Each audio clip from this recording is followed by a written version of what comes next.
This is John Cena. Smash the like button.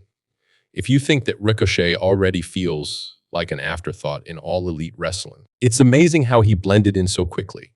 You see, people, they pretty much know who I am at this point in terms of they know I don't review Wednesday shows when it comes to All Elite Fake Pro Wrestling. This is not that kind of channel. I don't do weekly reviews, but this was rare. This was the 5th year anniversary for All Elite Fake Pro Wrestling, so this was a very special show. I don't mind reviewing special event shows because I feel like those are low-key pay-per-views. So let's talk about Ricochet versus Will Ospreay. This was a very typical match that we all expected. Tons of flippy-dippy gymnastics, Olympics type shit. I'm like, man, I gave Ricochet a 8.5. Like, dude, too many flippy-dippy shit. Now, the only thing that I respected about this match was Will Ospreay. I do admire the fact that the last time these guys faced off, both guys were smaller. Ospreay was actually smaller than Ricochet. So I respect the fact that I feel like he is a genetic freak. How can Ospreay still do all the flippy dippy shit if he's over 230 pounds? That is a freak athlete. He still does the same flippy dippy shit from 8 years ago. I gotta respect that. That guy is a freak athlete that at his size, that dude can still move the way he does. That's crazy. I saw tons of fucking hurricanranas, tons of Spanish flies, tons of no selling. I don't respect the no selling if I feel like that is a spot. There is a lot of spot monkeys who don't sell just so they can perform a spot monkey spot. Now, they performed a poison rana on each other twice in a row, and they did not sell it. And then Ospreay, he finished off with a goddamn elbow. I'm like, wow, man, that shit hurts, okay? Poison ranas hurt. Why don't you sell it? So this is what we were expecting. This was going to be a indie flippy dippy match from their days in New Japan Pro Fake Wrestling. And right on cue, before the match started, the crowd was saying, "This is awesome." I'm like, bro, how is it awesome? The match has not started. How is it awesome? So I'm like, I can't believe Ricochet left the World Wrestling Federation for this. Just to have this kind of match? Are you crazy?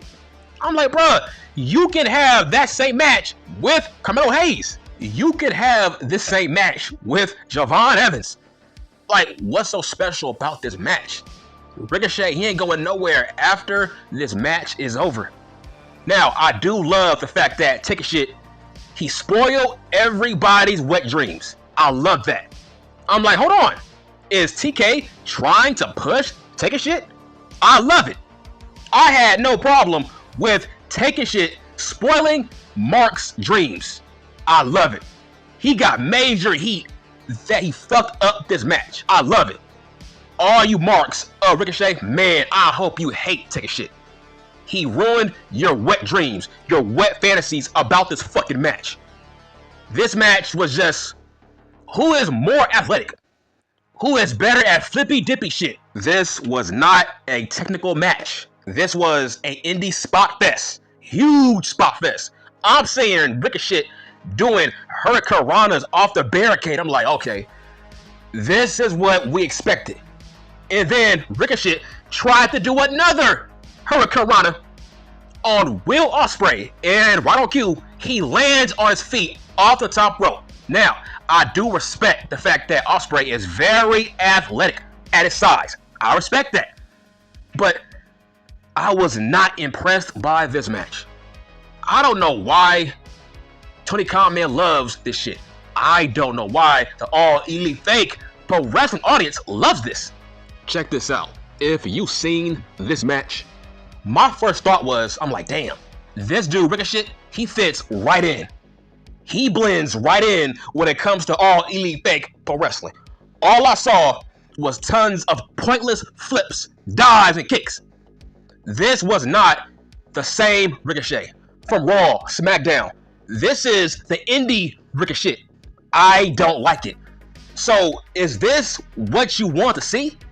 This is why you wanted Ricochet to leave the World Wrestling Federation?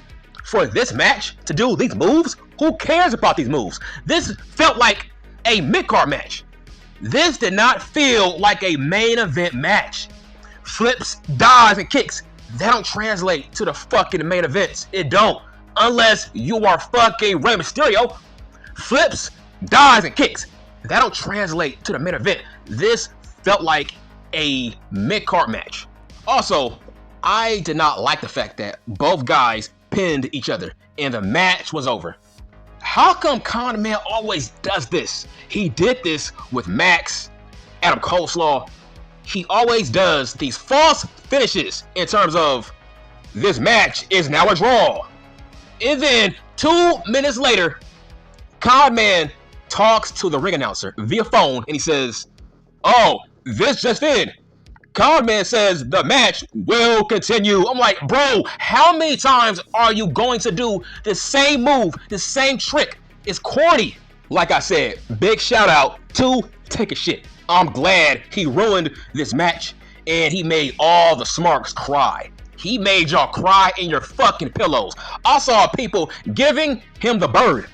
That's how pissed off they were, and I'm glad. Listen, Take a Shit should beat Ospreay for that belt. Either him or Okada. You gotta crown Take a Shit as a champion. It's time to push Take a Shit. He was the most hated guy in the building, and I love it. Oh yeah, by the way, I just saw Adam Hangman Page attack the Gun Club backstage. That was great shit. He is an unhinged badass right now. When it comes to Adam Hangman Page, lately, he shows me elements, small traits of Stone Cold Steve Austin. So what do I think about the Learning Tree segment with Chris Jericho?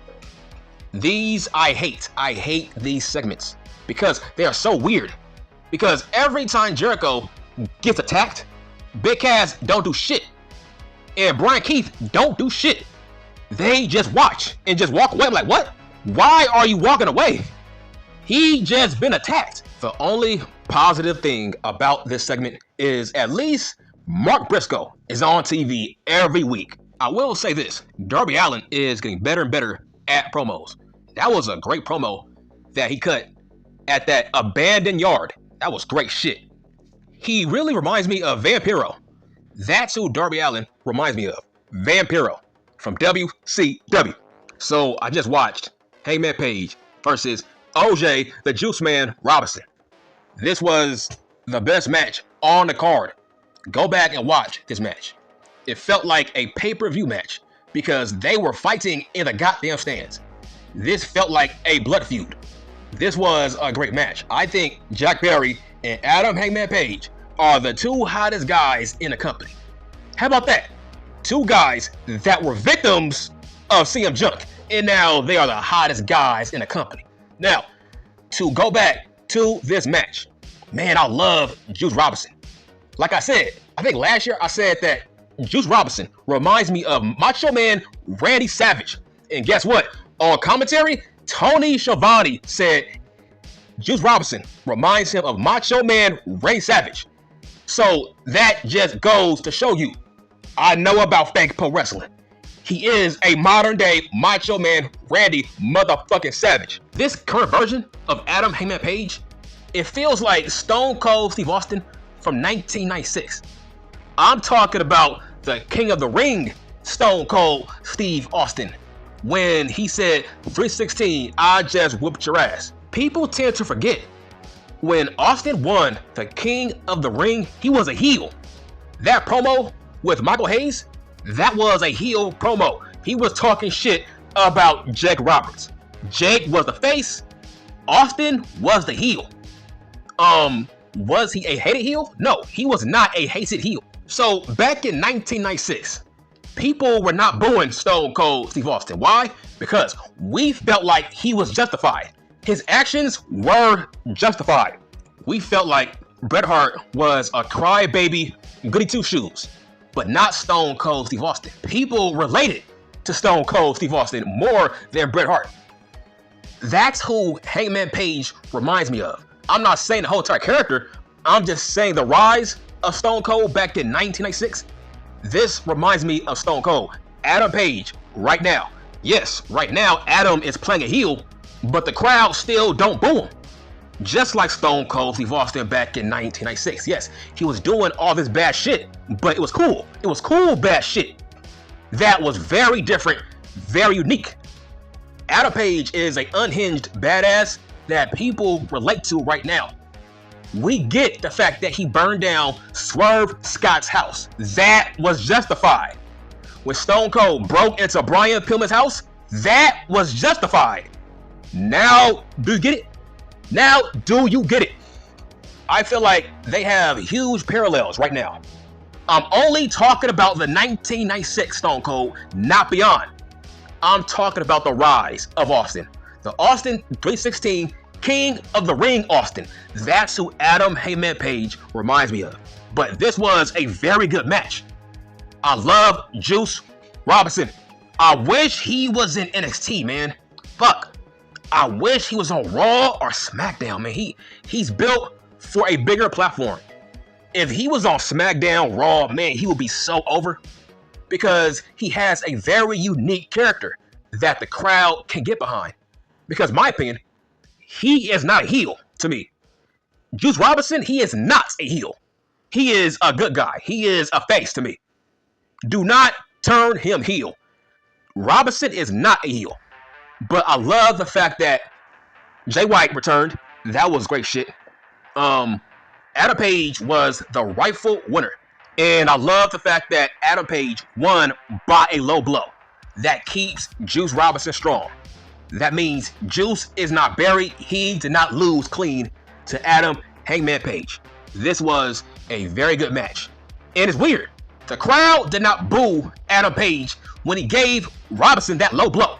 That's my point. The crowd don't want to boo him because they feel like he's justified. Right now, Adam Page is a cool heel, a badass heel that people relate to, and eventually, you might have to turn him to a face down the line because it feels like people like him more than Isaiah Swerve Scott.